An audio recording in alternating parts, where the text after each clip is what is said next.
Students, it's time for another Mr. Ness screencast. Today's aim is History of U.S. Immigration. And here are your objectives. Please pause the video, look these questions over, and get ready to copy some vocab terms and take some notes. In this video, I'm going to tell you about 3 separate periods of U.S. immigration policy: before 1924, between 1924 and 1965, and between 1965 and today.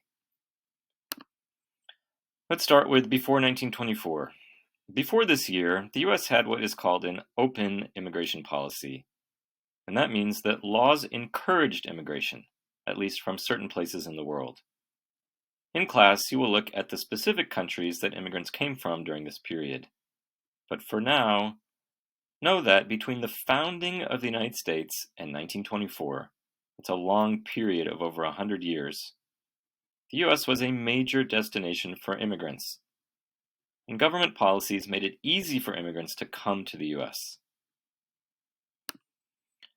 That changed in 1924 with the passage of a law called the Immigration Act of 1924, and this law is also called the National Origins Act.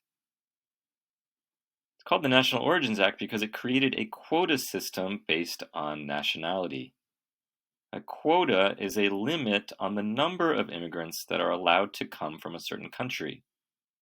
And the Immigration Act of 1924 set quotas for every country in the world.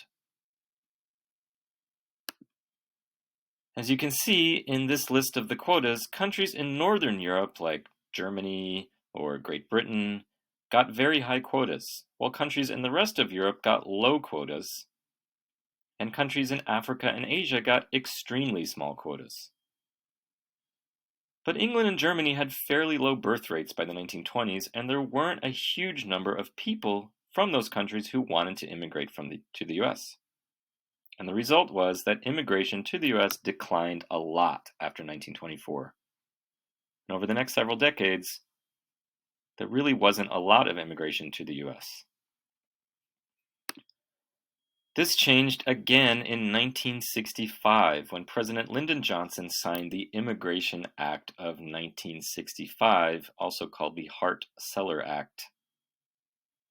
The Immigration Act of 1965 got rid of the quota system, and instead it gave preference to immigrants who either had skills that the US needed or who had family in the US already. Immigration picked up again after 1965. Let's end by looking at this graph of the total number of immigrants to the US by decade. As you can see, immigration increased all throughout the 1800s, and that's because of the open immigration policies that I mentioned before. Immigration peaked in the early 1900s, and then when the Immigration Act of 1924 was passed, immigration started to drop.